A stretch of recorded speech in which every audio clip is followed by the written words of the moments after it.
Hai semuanya, jumpa lagi dengan aku Sisius Lutia. Kali ini kita berada di segmen belajar tutorial tentang akreditasi puskesmas. Seperti biasa masih di instrumen akreditasi puskesmas yang terbaru, yang kemudian dikelompokkan menjadi 5 bab. Dan kali ini kita masih ada di bab 1 tentang kepemimpinan dan manajemen puskesmas atau KMP. Dan kita akan masuk di standar 1.3 dengan kriteria 1.3.1 dengan elemen penilaian A, B, C. Seperti apa? Disimak ya. Java grafis. Java grafis.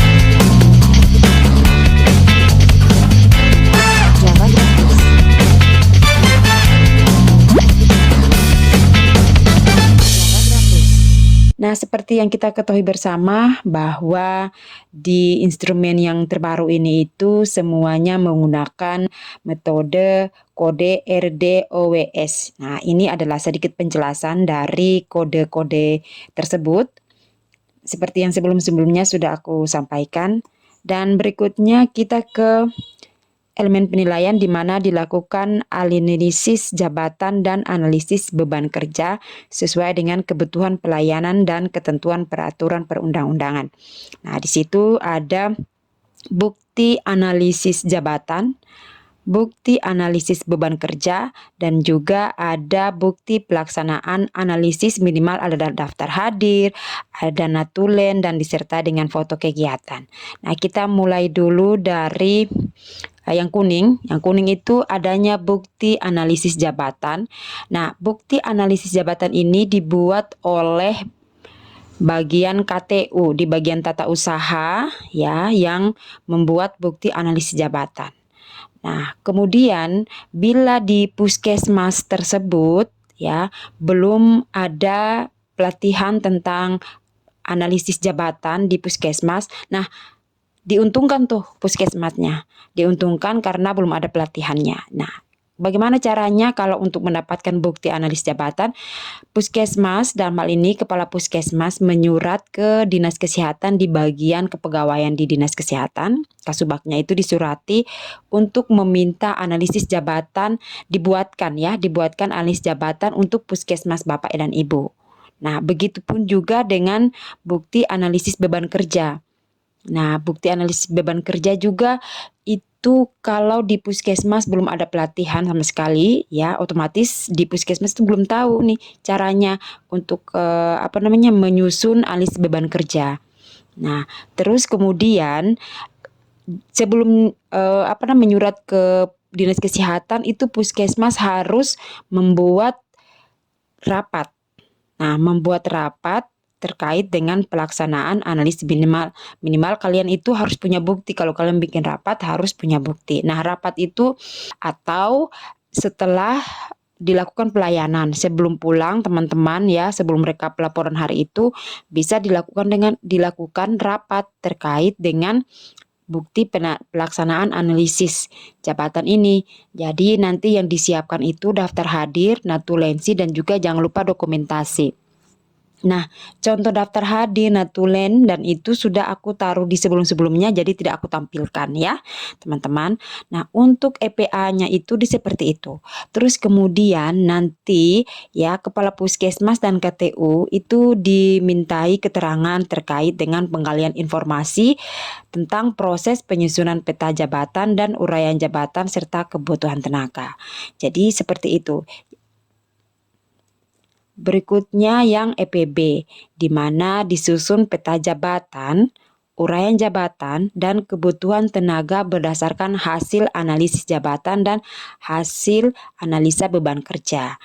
Nah, setelah didapat yang di bagian kuning yang di depan ini di EPA, yang kuning dan hijau, itu diperbesar lagi di bagian EPB.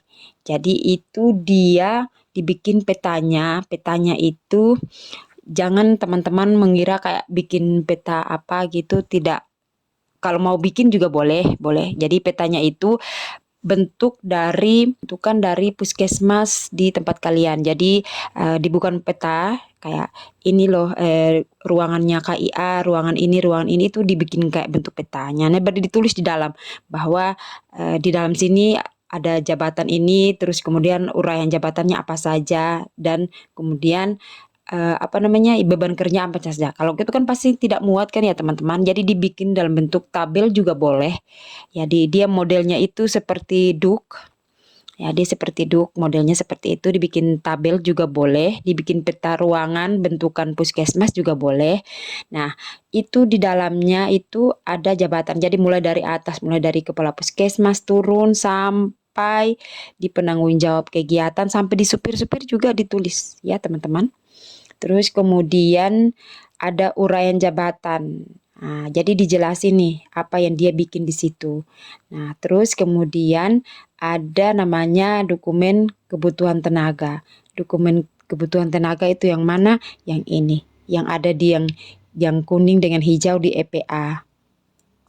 Terus kemudian nanti kepala puskesmas seperti biasa, dia akan dimintai penggalian informasi terkait proses penyusunan peta jabatan dan uraian jabatan serta kebutuhan tenaga.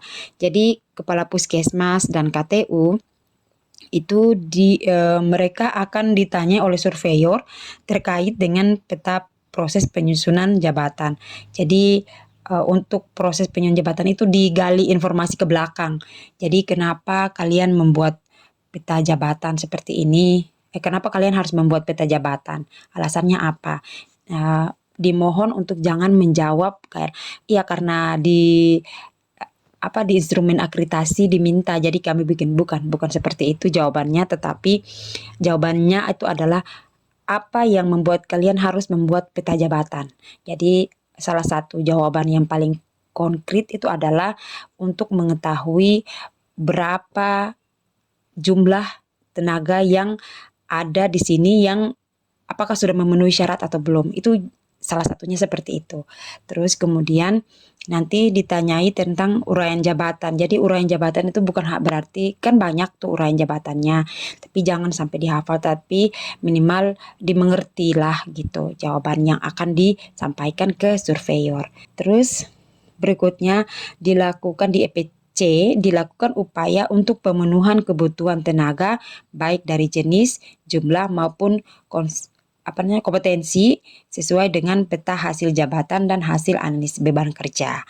Jadi bukti upaya pemenuhan tenaga dan juga ini saya mau sampaikan di EPC ini jika kita balik ke EPB, jika ada analisis beban kerja yang banyak sementara yang di bagian sini di EPA bukti analisa jabatannya itu sedikit. Jadi kalau orangnya satu tapi dia rangkap kerjanya banyak, nah itu apa yang harus dilakukan itu jawabannya ada di EPC ini, di elemen penilaian bagian C. Nah itu buktinya apa kalau beban kerjanya banyak sementara orangnya cuma satu. Kayak gitu. Nah seperti ada beberapa puskesmas yang cuma ada perawat giginya.